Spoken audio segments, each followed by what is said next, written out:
Video is about Hazbin Hotel, an adult cartoon. This is an 18+ stream. As a result, it discusses many sensitive topics. Yeah, sexual abuse, SA, murder, drug abuse, disturbing images, abuse, and other sexual stuff. This will also contain Hazbin Hotel and Hell of a Boss spoilers. Highly recommend you watch the original series. Seriously, it's great. It's a great show. Watch it and support it. If you don't know about Hazbin Hotel or you don't know about Hell of a Boss, the best way I can explain it, it's Disney for adults. Especially adults in the anime and alternative community. It's Disney for adults. So that's what we're watching. We're going to find out how every character died. I've got to put my headset on so I can hear it. So, April Fool's Day is upon us once again. That means it's time for me to do stuff out of my target demographic. Well, hopefully this is posted on April Fool's Day. There's a chance it might be late. For those of you who don't know about Vivzy Pop's Hazbin Hotel and Hell of a Boss, Vivzy Pop, give us a subscribe. I highly recommend you check it out. Yes. It is such an interesting series. Hazbin Hotel involves Lucifer's daughter, Charlie, trying to rehabilitate sinners and send them to heaven instead of them being killed off due to hell's overpopulation. Its spin-off show, Hell of a Boss, follows a group of imps whose job is to murder people in the living world for those who have already passed. The lore of heaven and hell and demons and what these sinners look like have made lore enthusiasts go absolutely crazy, myself included. And just myself included, Cookie is the reason why I have a full-on collection of Hazbin Hotel and Hell of a Boss pins. I have an Angel Dust plushie and a Luna plushie from Hell of a Boss and Hazbin Hotel. And Pixel has an Alistair plushie, the radio demon. According to and Disney, socks, Luna socks. Say a lot about both their life and their death. Hell of a Boss has given us a lot of information that has helped us and shows us what these demon forms say about these sinners. As recently seen from Lyle Lipton, a recently introduced character, we can see that how a person dies does indeed impact how they look like in hell. So I'm going to use my attention to detail, knowledge of history, and a few other fan speculations I've heard going around to determine how each character perished. All in one video. Maybe one day I'll do a how did they go to hell kind of video. Honestly, please. For now, I'm just going to do the death stuff. Maybe I'll expand if I really feel passionate about it. Subscribe to this person as well. I will be excluding the following characters. Angel Dust's brother, Arachnus, will receive a new design when he appears, so, as you can guess, I can't really speculate. Angel Dust has a brother? And Henroine might have the same issue as well. And apparently Rosie never died. So these three will be excluded from my list. Anyways, without further delay, let's become mini coroners and determine how these characters died. First, let's go over the deaths that we do know. Angel Dust died from a drug overdose in 1947. This makes sense, as there are no X's or blood spots or any physical marks on his body, just like Vaggie and Nifty have. Baxter, I have more to discuss. Baxter died by drowning on a ship in the 1910s. Jesus. It was going to be These people Titanic, are old. But Vivzy stated that she was unsure how much she wanted to tie real-world events into the show. Baxter still did die on a boat in the 1910s, though it may not be the Titanic. I understand not wanting to make light of tragic events that happened, especially if they're recent events, so I understand why she wants to go that route. I wouldn't... I've left that in the background, haven't I, Sarah? I wouldn't call the Titanic a recent event, though. It happened in 1912. It's over 100 years ago. It's not exactly a recent event, though, is it? But it's up to Vivzy Pop what they do with their character creations and their backstories, so just gotta love it. We're gonna respect it. When tying history into fiction, you have to be very careful in order to portray it in a certain way. However, for an event as popular as the Titanic, I'm pretty sure there is very little controversy to be had with that. Yeah. Sometimes tying history into fiction can be a very good thing. When that is done, sometimes it brings attention and awareness to these events and educates people about them in the fine details. Going back to Baxter, we see that he is not only a fish, but an anglerfish. This actually tells us more details of his death. I'm not sure if you understand why Baxter being an anglerfish is super interesting. The Titanic wreckage lies 3,800 meters, or 12,500 feet, below sea level, in an area known as the Bathyal Zone, or the Midnight Zone. Sunlight does not reach this zone, so the Titanic is permanently in darkness. Okay, yeah, Colta, we get it. That's why Baxter has a light on his head. No, it gets even better. It's an anglerfish. They live in pitch black. States that the animals that live in that zone include viperfish, eels, and you guessed it, anglerfish. Oh, eel tastes so good grilled. We can assume that Baxter didn't even get out of his cabin and went down with the ship. No life jacket. He either chose to go down with the ship like the Strauses, or was trapped in his room. Anyways, onto the theory part of the video. Alistair is a fan favorite of the series, so there's been a lot. This is Pixel's favorite. Alistair is a deer. We do know that he had a dog-related death in 1933, and detests dogs as a result. We also know that he hates the way he died. Notice the X on his forehead right here. X's, I believe, are physical marks from when that character was Raggy's killed. got one as well. My theory is that when he was burying one of his victims in the forest, he was mistaken for a deer and shot by a hunter, then mauled by dogs to finish him off. But Vaggy's got one as well. Taking the form of a deer in hell, as he was mistaken for one when he died. The deer form could also be a Wendigo. No worries, you take care, Tweedle. Alistair was Thank you for a serial coming. Killer and possible cannibal. The Wendigo is known to invoke feelings of insatiable greed and hunger, the desire to cannibalize other humans, as well as the propensity to commit murder. What's with the music? Those that fall under its influence. Send my love to Joe and the dogs. I think the deer thing has multiple meanings, both referring to how he died and how he lived. There's a lot of theories as to why this sweet little cutie pie is in hell. We know that she died in the 1950s, but I'm going to agree with Charles J. Thomas's theory here, but I'm going to expand on it a bit. By the way, Charles J. Thomas does a lot of Hazbin Hotel theories, so I suggest you check him out. I think that Nifty was a stalker. Or what was his name? Really liked. What was his name? I want to write that down because it'd be nice to watch some theories. Charles what? But I'm going to agree with Charles J. Thomas's theory here, but Charles J. Thomas. By the way, Charles J. Thomas does a lot of Hazbin Hotel theories, so I suggest you check him out. I think that Nifty was a stalker or obsessed with the man she really liked. When the guy got married or engaged, that'd be good for Let's Watch. He was probably upset and killed the girl and was either shot by the person she was stalking or was shot by the police, as seen by those 3 red spots on her chest. Yeah, Nifty being a yandere seems to fit due to her fixation on men and romance and her tendency to become easily obsessed with things such as cleaning and killing rats. Katie Killjoy died in 1992 and most certainly the year I was born. Her neck, as seen from this scene, because her neck bends in ways that are unnatural. I think Katie Killjoy was a news reporter in real life. Perhaps she was news reporting by a cliff, fell off, and broke her neck. But I do have an alternate theory that is probably more likely. Her full demon form kind of resembles that of a praying mantis. So I think she probably killed her husband as her sin, as praying mantises eat the males' heads. But you're saying she's a praying mantis? Maybe that happened, and then while she was running away, she tripped down the stairs, broke her neck, and died. Though the mantis thing could be an allegory to her promiscuity, since she apparently sleeps with dozens of men. Vaggy, baby! 2014. I'm pretty sure what killed Vaggy was a stab to the face, specifically through the Angel eye. dust is bester. The context of that? I don't know. Honestly, Vaggy's death and backstory is the hardest and most frustrating for me to theorize. Through analyzing her character, it's hard to imagine why she's in hell in the first place, as she seems so committed to redemption and seems like a good person. Her original design was said to be based on a moth's and had something related to suicide, but that's been recalled.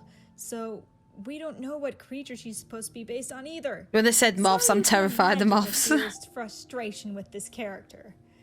According to Maggie's one of the creators, amazing. Vaggie is bad at handling children. Same. So the thought of her having to take care of younger siblings is probably not likely. Many seem to think she was abused or trafficked during her lifetime and simply retaliated against her abuser, thus why she hates men and doesn't trust them. After all, El Salvador does have a major sex trafficking problem, specifically with women from rural areas. But I don't think self-defense would be enough to get you into hell. No, self-defense won't get you in hell. Is that she grew up in a poor family, one where her father wasn't around, and tried to make money for them through prostitution and other sinful deeds like stealing, scamming, and perhaps even murder. Until she got into a disagreement with a client and he ended up killing her, stabbing her through the eye. This theory would explain the X's on her chest and why it looks like she's wearing lingerie. Also, if we are keeping the moth thing, moths, I guess, I'm terrified of creatures moths. the night, which can refer to women of the night, aka prostitutes.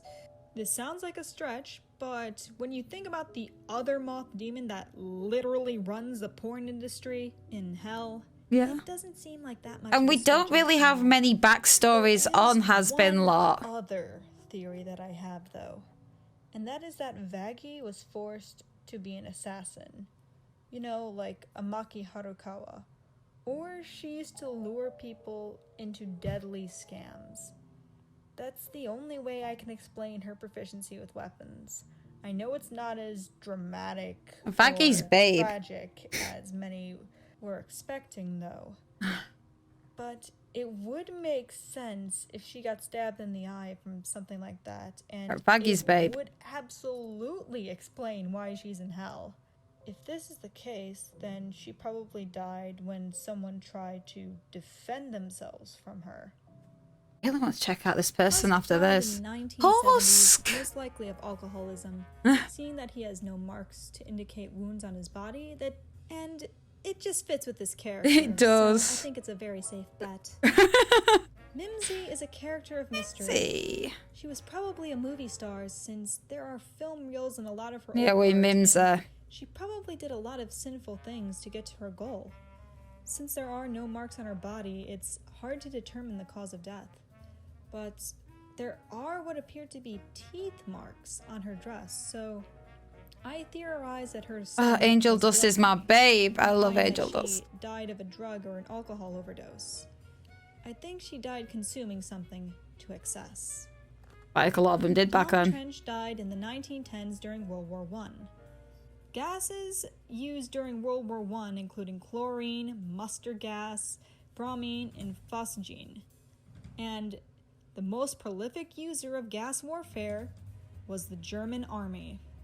It's pretty easy to see that he died of a gas attack during World War I, hence why the gas mask is now permanently part of his face, since it was what he would have needed to survive his death.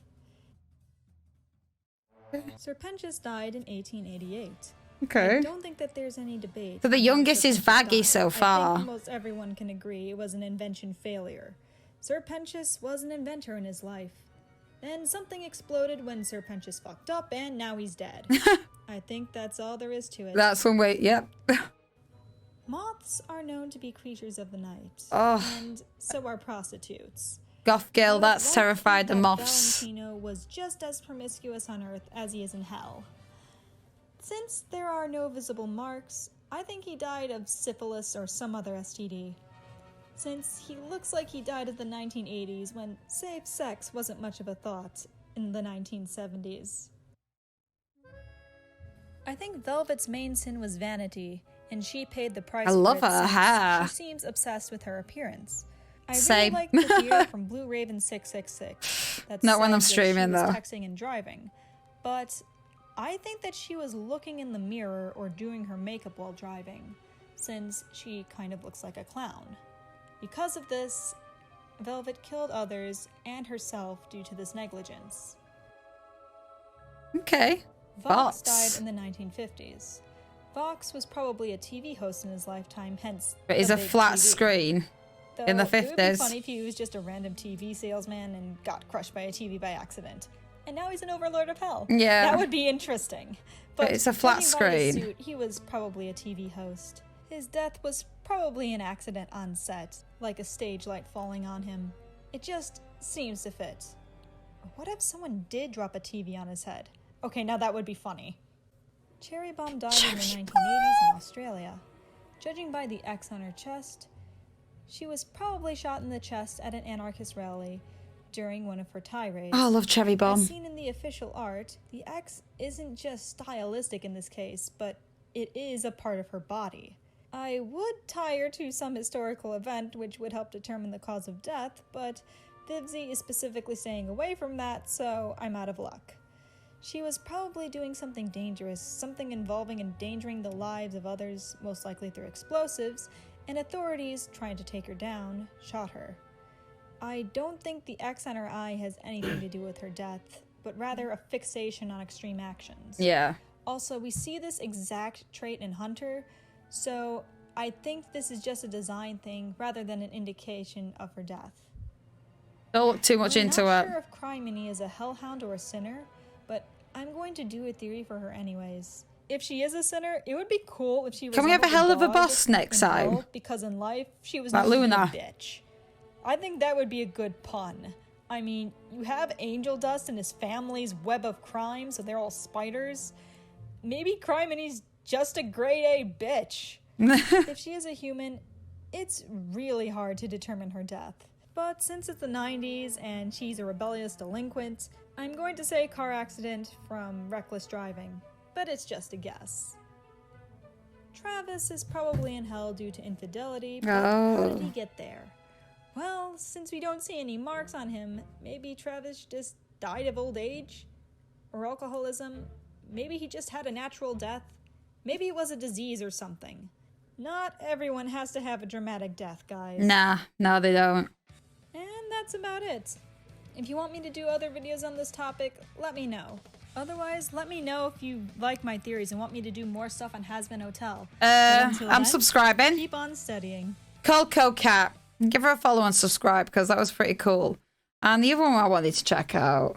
Like one more video. And I was like, one more video. It was Charles J. Thomas, weren't it?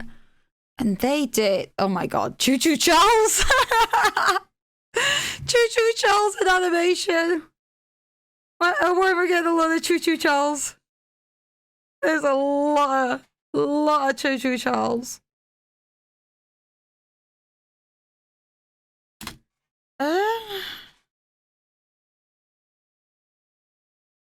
There we go. That was a lot of Choo Choo Charles. So the videos you do here.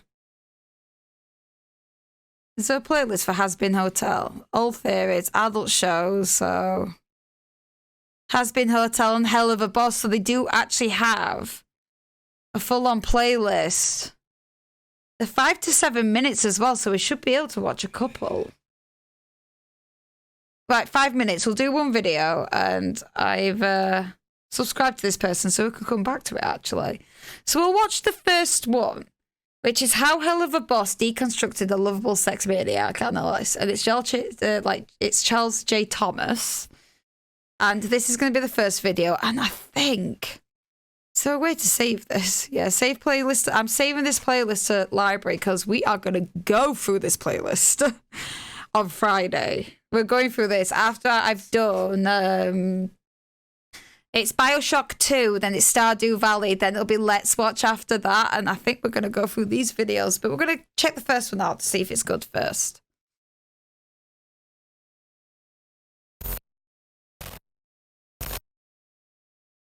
Stolas may be a complex and likable character now, but it certainly didn't start off that way. Initially, he was a two-dimensional lovable sex maniac. This is a trope wherein a pervert takes things to a truly despicable level for the sake of comedy. In this video, I'll be explaining how Hell of a Boss deconstructed that trope to create a tragic and surprisingly relatable character. That's a mood, Gabriella. That's a mood, Gabriella. Please subscribe so you don't miss out on more Hell of a Boss content. Yeah, I am prevent the algorithm subscribing. from sending my channel to hell. Most don't, so huge thanks Luna. to anyone who does. Socials are in the description. Now back to the video.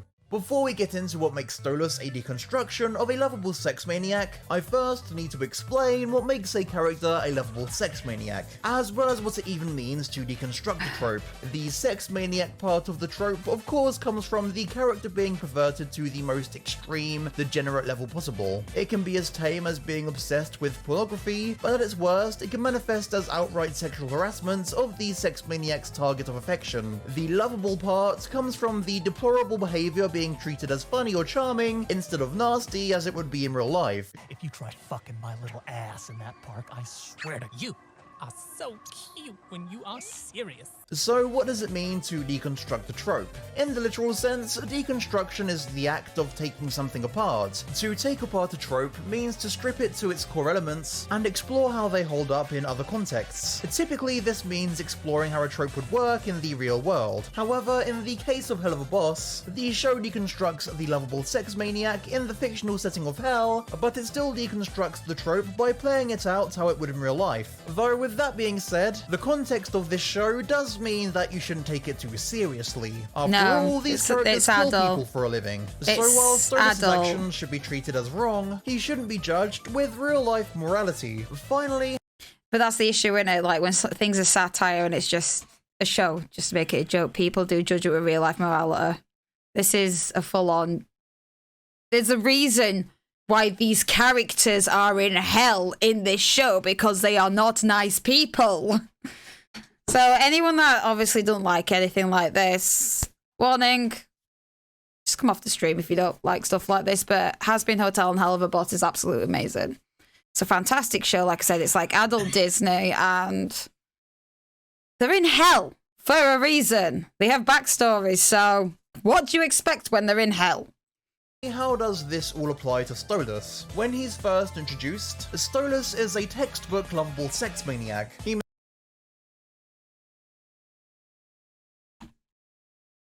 It will be an ad. Thank you, Pixel. If anyone... Oh. Can't spell it, apparently.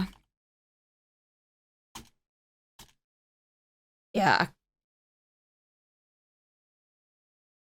There we go. There will be an ad turning up for anyone that's not subscribed to me. So sub to me if you don't want ads. You're going to miss a good video.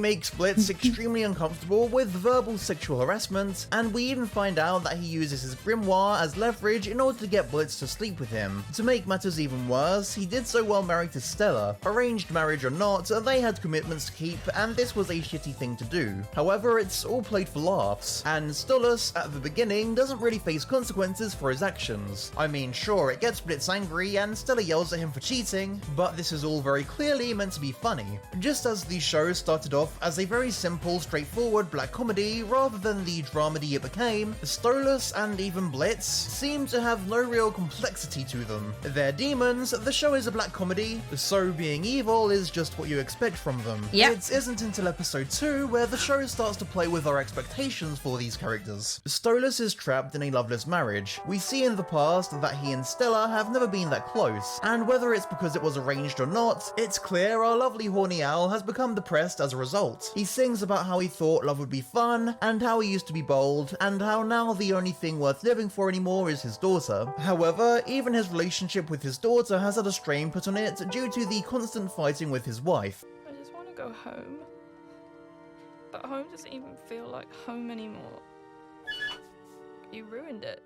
I'm not saying this is an excuse for Stolas harassing Blitz, and the show certainly isn't saying that either, especially given that he does face consequences for it in episode 7, which we'll get to in a moment. However, it's a very plausible explanation for Stolas' behaviour. He's just so desperate for love and adventure in his life that he's trying to brute force a connection with Blitz through sex. He wants to tie Blitz down by using his grimoire as leverage, and he thinks if he talks dirty to Blitz all the time, he'll eventually be into it. Lululand shows us why Stolas is so obsessed with banging Blitz. It provides a realistic explanation for why Stolas is a lovable sex maniac. That's only one part of the show's deconstruction, though. It also explores what its real-life consequences would be. After episode 2, we'd not see Stolas again until episode 5. Here, Stolas continues to treat Blitz in the way he always has, and as always, it's played for laughs.